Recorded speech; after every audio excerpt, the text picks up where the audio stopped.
আপনারা বলেন যে টুপিওয়ালা দাড়িওয়ালার হাতের জোর আছে না নাই? তো সে জোর তো নাই, এখন একটাই খালি দোয়া।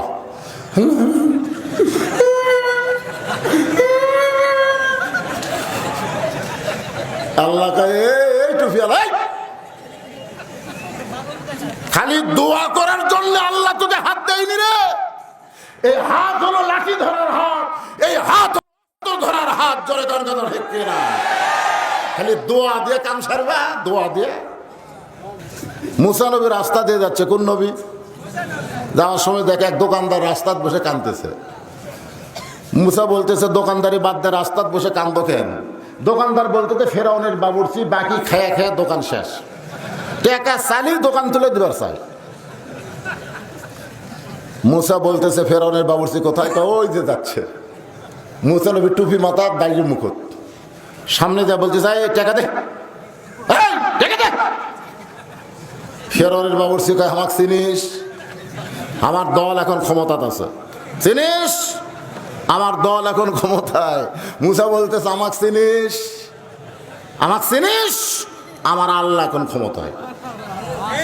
আপনারা বলেন তো আল্লাহ ক্ষমতায় না দল ক্ষমতায়? কেউ যদি বলে আমার দল ক্ষমতায়, সঙ্গে সঙ্গে সেই ব্যক্তি মুশরিক হয়ে যাবে। লাইলাতুল বরাতে ওর জন্য আল্লাহর কোনো রহমত হবে না। কেউ যদি বলে আওয়ামী লীগ এখন ক্ষমতায় আছে, বলা মাত্রই মুশরিক হয়ে যাবে।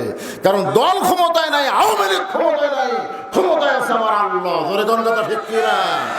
ওয়াহুয়া আলা কুল্লি শাইইন কদির, প্রত্যেকটা বিষয়ের উপরে ক্ষমতা কার? তাহলে কোনো মানুষ ক্ষমতা আছে? বাম হাতে মারছে চর, কাক মারছে?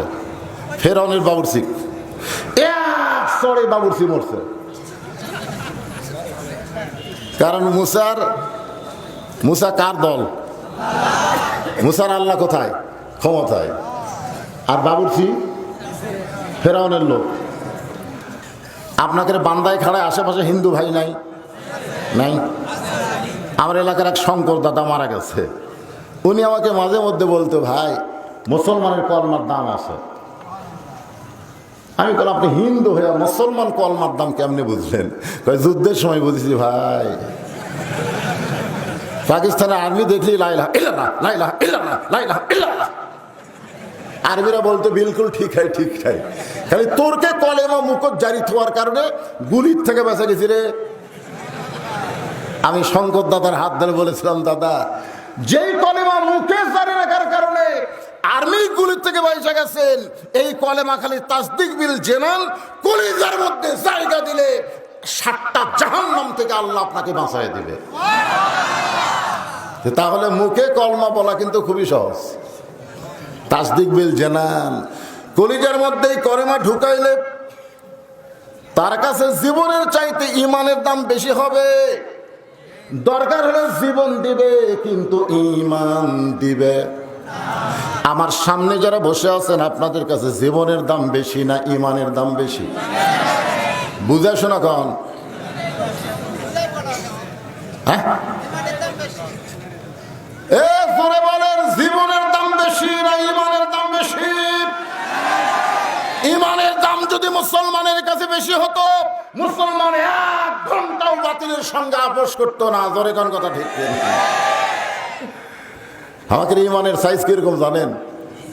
আসরের নামাজ পড়ে জমির ধান দেখবার গেছে, যা দেখো ওপর জমির পানি নিয়েছে, আর জমির পানি নেই। এখন চারিদিকে তাকাচ্ছে, কেউ নেই। আস্তে করে বসে আল কাটা দিছে।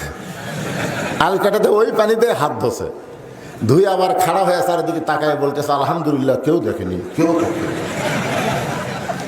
আসরের নামাজ পড়েছে, অথচ চারিদিকে তাকায় বলতেছে কেউ দেখেনি। তাসদিক বিল জেনান যদি আমাদের হতো, তাহলে আমরা চারিদিকে না তাকায় উপর দিকে তাকাতাম। জোরে কোন কথা ঠিক কিনা? আমরা এখন কোন দিকে তাকাই? আর বউ পর্যন্ত হক কয়ে দেয় দেখে শোনা ওয়াজ করবেন। মঞ্চে যদি বর্তমান সরকারের লোকজন থাকে, আশেপাশে পুলিশ টুলিশের গাড়ি থাকলে দেখে শোনা ওয়াজ করবেন। ধরা যেন না খান এই বুড়া বয়সে। আমি বইয়ের কপালে চুমা দিয়ে কইলাম ঠিক আছে, দেখা শোনায় ওয়াজ করবো।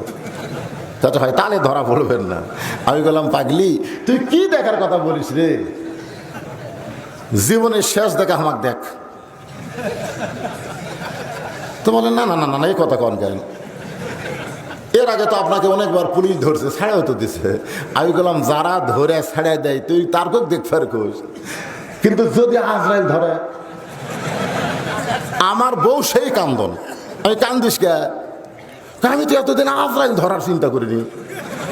যারা প্রকৃত মুসলমান তাসদিক বিল জানান, যাদের কলিজার মধ্যে ঈমান, তারা পুলিশ ধরা, র‍্যাব ধরার টেনশন করবে না। তারা প্রত্যেকটা ধাপে ধাপে আজরাইল ধরার চিন্তা করবে। জোরে কোন কথা ঠিক কি না? আপনারা কোন ধরার তালে আছেন?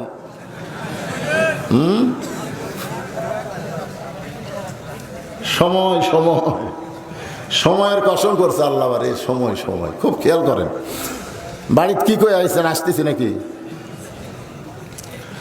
আল্লাহর বান্দার একটু মনোযোগ দিয়ে শুনবেন। তাসদিক বিল জানানের একটা দৃষ্টান্ত বাংলাদেশ থেকে আমি দিচ্ছি। উকিল গিয়া বলতেছে, ভাইজান আপনার ফাঁসি কার্যকর হবে। জোরে কোন কি কার্যকর হবে? যদি আপনি রাষ্ট্রপতির কাছে জীবন ভিক্ষা চান, রাষ্ট্রপতি আপনাকে জীবন ভিক্ষা দিলে আপনার ফাঁসির দণ্ড মওকুফ হবে। তাসদিক বিল জানান বান্দা খালি মুচকি মুচকি হাসতেছে। উকিল বলে, হাসেন কেন? বলে, হাসার কারণ হলো তুমি আমারে কি কইলা? তুমি কইলা রাষ্ট্রপতির কাছে জীবন ভিক্ষা চান, কিন্তু আমার ঈমান বলতেছে বাংলাদেশে 3টা রাষ্ট্রপতি ক্ষমতার থাকা অবস্থায় মরছে। আর ঈমান বলতেছে 3টা রাষ্ট্রপতি ক্ষমতার থাকাই মরছে। একটা হলো বঙ্গবন্ধু শেখ মুজিবুর রহমান, একটা হলো জিয়াউর রহমান, একটা হলো জিল্লুর রহমান। যারা নিজেরাই মরে যায় তাদের কাছে কোনো ইমানদার জীবন ভিক্ষা চায় না। জীবন দেওয়ার মালিক যিনি, জীবনটাও নিবেন তিনি। জোরে কোন কথা ঠিক না? তাহলে জীবন ভিক্ষা চাবো কার কাছে? তাসদিক বিল জানান কলিজার মধ্যে যখন ইমানের জায়গা হবে, ওই মানুষটা আল্লাহর এমন সৈনিক হবে, দরকার হলে জীবন দিবে কিন্তু বাতিলের সঙ্গে আপোষ করবে না। শেষ কথা কি বলতেছে? আমল বিলার কাহান। আমরা যে ইমানদার, এটা আমলের মাধ্যমে। কিসের মাধ্যমে? ওয়া আমিলুস সালিহা। সূরা আসলে 2 নম্বর পয়েন্ট কি? নেক আমল করা লাগবে। আপনাদের কাছে আমার প্রশ্ন হলো, ঈমান গ্রহণ করার পরে যত আমল আছে তার মধ্যে 1 নম্বর নেক আমলের নাম কি? বাংলায় কোন? নামাজ কোন? সালাত এটা কোরআনের কথা, আর যেটা আমরা বুঝি সেটা আমরা কম নাকি কোন? তাহলে আমল, নেক আমলের 1 নম্বরের নাম কি? এই পিছনে যারা বসে আছেন 1 নম্বরের নাম কি? আরো জোরে জোরসে বলুন। দেখেন রাসূল বলেছেন, লা সালাতা লা ঈমানা। যার নামাজ নাই তার ঈমান নাই। যার নামাজ নাই তার ঈমান নাই। লা সালাতা লা দীনা। যার নামাজ নাই তার ধর্ম নাই। একজন আমাকে বলে, হুজুর ঠিক আছে আমি কি জুম্মার নামাজ পড়ি না? আমি বললাম, জুম্মার নামাজকে যারা শুধু জুম্মার নামাজ পড়ে 5 ওয়াক্ত পড়ে না, আল্লাহ হাশরের ময়দানে রহমান রহিম নাম হওয়ার কারণে বলবে, এই যারা 5 ওয়াক্ত পড়েনি শুধু জুম্মার নামাজ পড়েছো, আমি আল্লাহ তোমাদেরকে জান্নাত দিয়ে দিলাম। তখন জুম্মা পার্টিরা খুশি হয়ে মারবে দৌড়, যায় দেখবে জান্নাতের দরজাতে একটা তালা। বলবে, আল্লাহ আপনি আমাকে জান্নাত দিলেন, তো জান্নাতের দরজার তালা কেন? আল্লাহ বলতে, তালা খোলার চাবি তোর কাছে আছে, খুঁজে দেখ। আলহামদুলিল্লাহ, চাবি তালার মধ্যে ঢুকবি ঠিকই কিন্তু ঘুরবি না। ঢুকিছে কিন্তু ঘরে না। বলে, আল্লাহ চাবি তো তালার মধ্যে ঢুকলো কিন্তু ঘোরে না কেন? আল্লাহ বলবে, দেখ তো চাবির 5টা দাগ আছে, দাগ 5টা দাগ থাকা লাগবে। ফজর, জোহর, আসর, মাগরিব, এশা, এই 5টা দাগ আছে। আমার চাবি তো তেল তেলা কোনো দাগ নেই। তখন আল্লাহ বলবে, জান্নাত দেখে ফেরত আয়। জান্নাত দেখে ফেরত আয়। যারা 5 ওয়াক্ত নামাজ পড়ে না, খালি জুম্মা মারে, আর জান্নাত দেখতে পারবি কিন্তু ঢুকতে পারবি না। এখন কারা কারা খালি জুম্মা মারেন?